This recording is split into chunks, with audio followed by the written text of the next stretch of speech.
What's good, everyone? This your main correspondent, Alan Taylor, and I'm back in the broadcast room yet again, always with another one. And yes, indeed, it is another one. So you can clearly see the title of the broadcast, and this is it. Now, this just popped off earlier today. Things like that. Zelenskyy decided to bring his ragtag ass over here,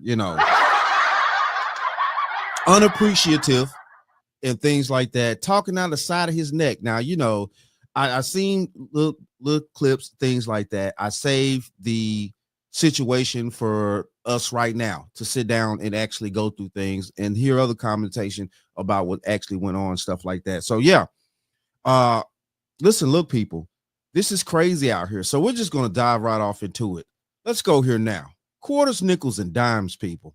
Mr. President, with respect, I think it's disrespectful for you to come into the Oval Office and try to litigate this in front of the American media. Right now, you guys are going around and forcing conscripts to the front lines because you have manpower problems. You should be thanking the president for trying to bring an end to this conflict. Have you ever been to Ukraine? That you say what problems we have?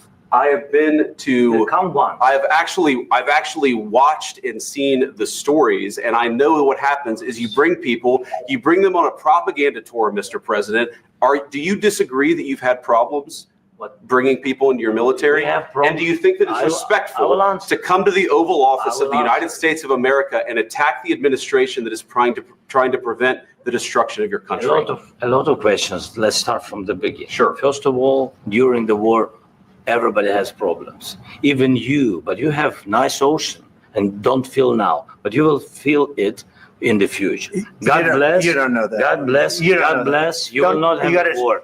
Now, see, there we go right there.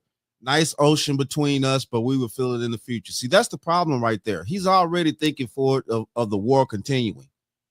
Not Putin, but Zelenskyy, dude, we trying to stop the damn war. You need to start understanding, bruh, that you don't have no leverage. You're not in the lead here. You're not a superpower. You got America over here. Biden fucked up, gave you some money. Putin over there, basically destroying your stuff out here. Listen, let's just keep going. This is crazy. Don't tell us what we're going to feel. We're trying to solve a problem. Don't tell us what we're going to feel. I'm not telling you. Because you're in no position to dictate that. That's Remember exactly this. You're in no position to dictate what we're going to feel. We're going to feel very good. Feel influence. We're going to feel very good and very strong. You will feel influence. You're right now not in a very good position.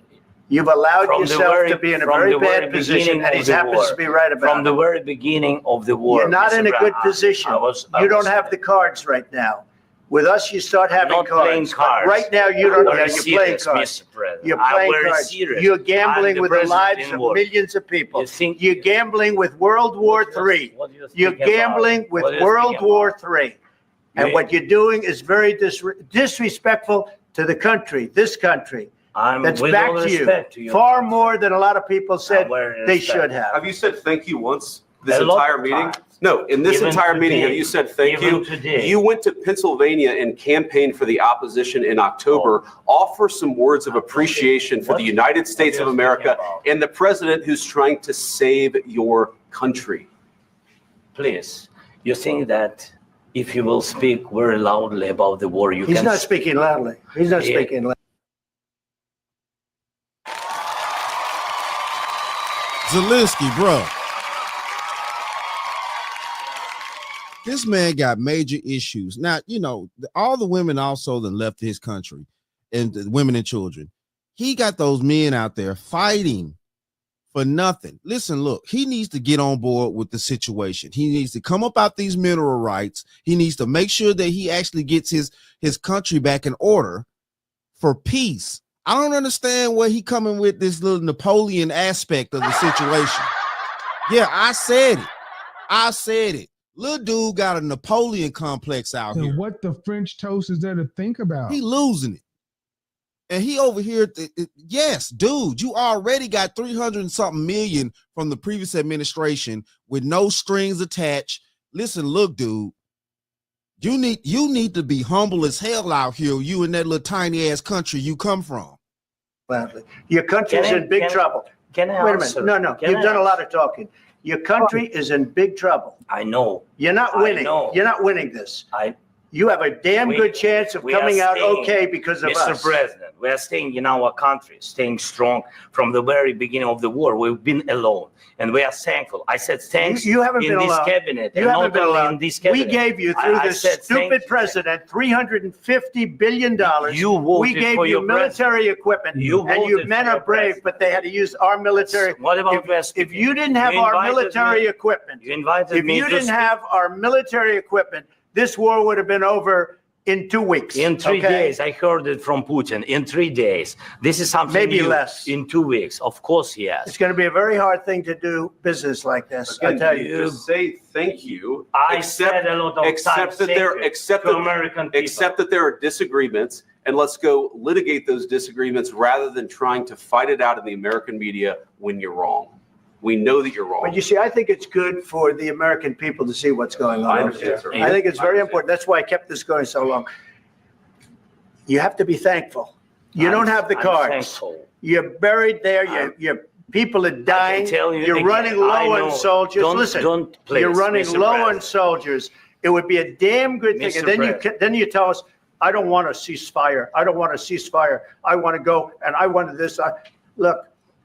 If you could get a ceasefire right now, I tell you, you take it so the bullets stop flying and your men stop getting killed. Of course, we want to stop the war. But you're saying you don't want a ceasefire. But I said to you, I want a ceasefire. With guarantees. Because you'll get a ceasefire faster than an agreement. Ask our people about ceasefire, what they think. That wasn't with me. That wasn't with me. That was with a guy named Biden, who was not a smart person. That was with Obama. It was your president. Excuse me. That was with Obama, who gave you sheets, and I gave you javelins. Yes. I gave you the javelins to take out all those tanks. Obama gave you sheets. In fact, the statement is Obama gave sheets and Trump gave javelins. You got to be more thankful, because let me tell you, you don't have the cards. With us, you have the cards. But without us, you don't have any cards. One more question. Yo. And what the French toast is there to think about? And this is where we at right here. Look at Zelensky's face out here. Listen, look. New age Napoleon without winning any wars. New age Napoleon without winning any wars. Little man syndrome out here. Need to be thankful. Dude, it was the 300 billion. Okay, I said million first. 300 billion. That's a lot, dude. That's a lot of money that Biden gave away without any type of guarantees, repetitive action, and things like that. I'm all for Trump getting the mineral rights. Zelensky need to play ball. Sorry, son. He don't have no cards in this game.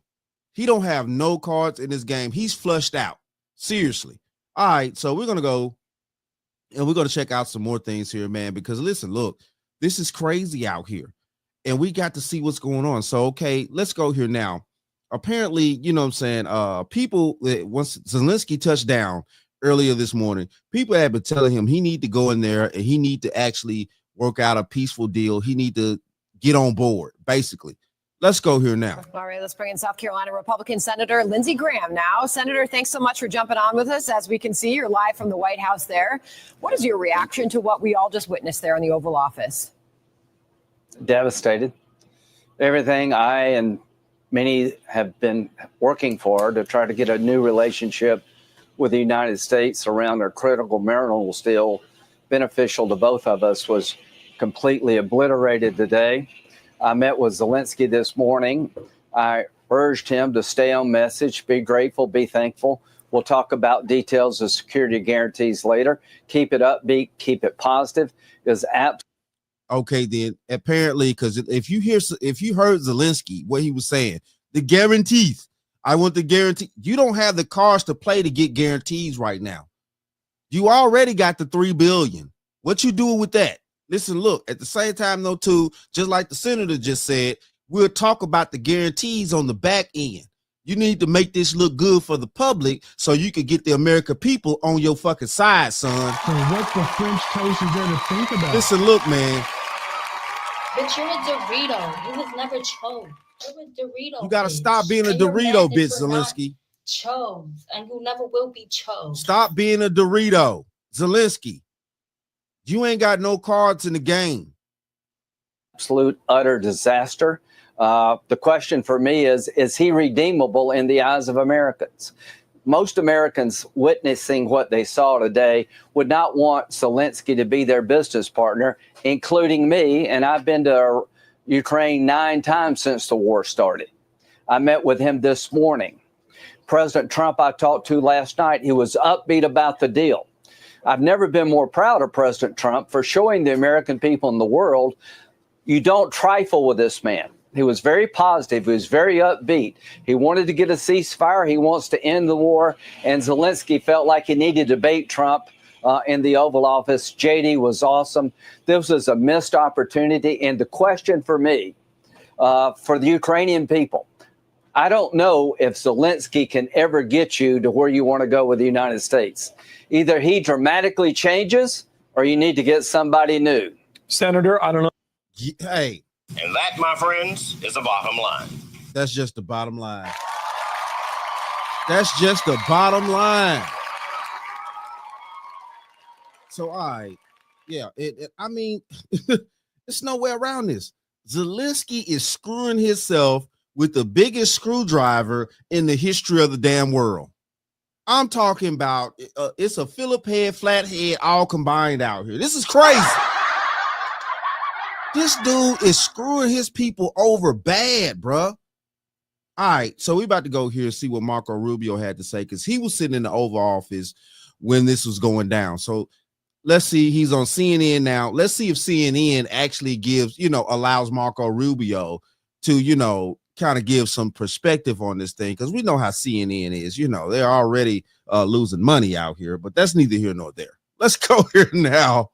But what specifically do you want to see President Zelenskyy apologize for? Well, apologize for turning this thing into the fiasco for him that it became. Right. There was no need for him to go in there and become antagonistic. Look, this thing went off the rails. You were there, I believe. It went off the rails when he said, let me ask you a question to the vice president. What kind of diplomacy are you talking about? Well, this is a serious thing. I mean, thousands of people have been killed, thousands. And he talks about all these horrible things that have happened to prisoners of war and children, all true, all bad. This is what we're dealing with here. It needs to come to an end. We are trying to bring it to an end. The way you bring it to an end is you get Russia to the table to talk. And he understands that attacking Putin, no matter how anyone may feel about him personally, forcing the president into a position where you're trying to goad him into attacking Putin, calling him names, maximalist demands about Russia having to pay for the reconstruction, all the sorts of things that you talk about in a negotiation. Well, when you start talking about that aggressively, and the president's a deal maker, he's made deals his entire life, you're not going to get people to the table. And so you start to perceive that maybe Zelenskyy doesn't want a peace deal. He says he does, but maybe he doesn't. And that active, open undermining of efforts to bring about peace is deeply frustrating for everyone who's been involved in communications with them leading up to today. And I think we should apologize for wasting our time for a meeting that was going to end the way it did. Right. Because it sounds like to me, Zelenskyy was wasting time. He already talked to the senator early that morning. The senator told him to, at the end of the day, go in there, give a good face to the American people. This is going to be televised.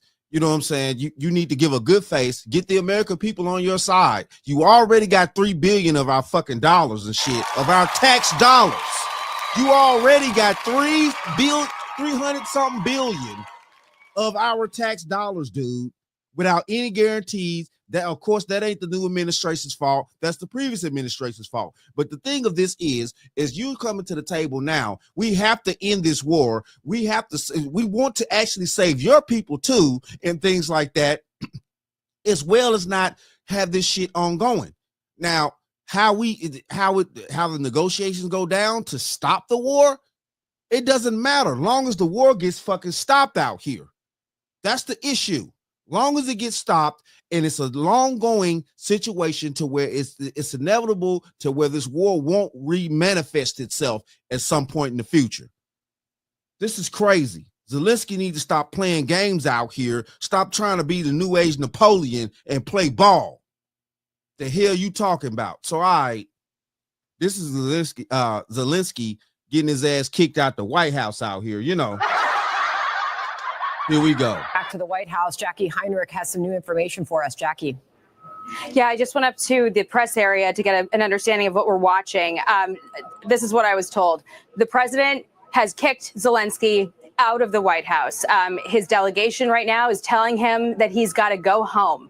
The president felt disrespected. Officials in the room felt that beyond the language barrier that we've heard some discussion about, Zelenskyy's body language, shrugging and eye rolling, was ungrateful, disrespectful. And the president feels that Zelenskyy is not ready for peace and he can come back when he's ready to talk about peace. But he's not in that position right now. And Zelenskyy is being told he's got to go. The lunch that they were supposed to have is sitting right outside the hallway. And the press staffers are going to be eating that lunch. No. So they had lunch, everything planned out. You know, Trump set out a whole good spread. You know what I'm saying? Like the previous senator, in the segment I showed you guys. Trump was in good spirits. He wanted to make the deal. He wanted, you know what I'm saying, make the deal, the mineral rights, stuff like that. They already got $300 billion of our taxpayer dollars, you know, with the previous administration. So yes, he wanted to make the deal. And at the same time, though, too, yeah, those mineral rights would help actually, you know, help America with the things that we need, the tangibles that we need with those minerals and things like that. That's how this shit works. Listen, look, Zelenskyy trying to do his thing, but at the same time, though, too, low key, he don't want to give up their mineral rights. He know what those minerals are really worth. But at the same time, though, too, he played ball with the previous administration and things like that, thinking that they was going to actually win the next term. That's what it was. And now that they lost, now he got to renegotiate.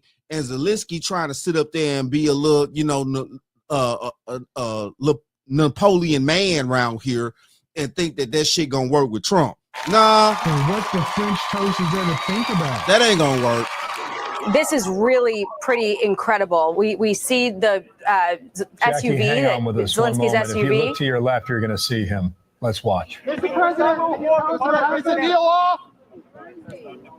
President Zelenskyy, can you tell us what happened?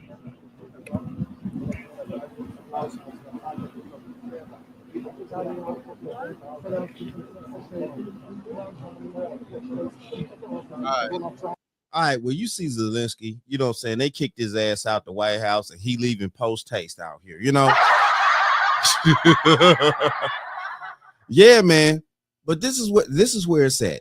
Zelenskyy, man, he ain't got no choice. He don't have that many cards to play. I mean, none at all. You know, his country's in tatters. The women folk are long gone. And be honest with you, I don't care. Even if he would have won the war, the women folk wouldn't come back no way to their country after it's been bombed and destroyed. Like, you know what I'm saying? Women ain't working like that. I don't care what side of the planet you on. Women ain't doing it. But the thing of it is yes, Zelenskyy need to play ball. He has no choice. But, you know, a man gonna be a man. Especially in a leadership position like that, he has to think that, you know, he thinks that he has to, you know, work and save face. And also, too, with this situation here, this is pretty much one of the first times that we've seen this type of transparency with negotiations inside the White House. I don't care what nobody say. This is the first time we're seeing something like this. This is a true argument, things like that. Now, you know, yeah, man. Zelenskyy, dude, you ain't got no choice out here. You need to get on board. And because if everybody leave you alone and Putin decide to keep going, it's gonna be over with. Over with. You old fish-eyed fool. It's gonna be over with, Zelenskyy, if Putin decide to keep going and you ain't got no help. Okay, though. Hope you still got a little bit of that 300 billion left out there. You know, maybe you can bribe Putin to, you know, stop stop invading your country with some of that change you got left. But it is what it is, though. Shout out to all my subscribers. Mad love to y'all. If you're new to the channel, Please hit that like, share, subscribe button. Make sure you ring that bell to be notified whenever I decide to post things. And like I always say, and that, my friends, is the bottom line. That, my friends, is the bottom line.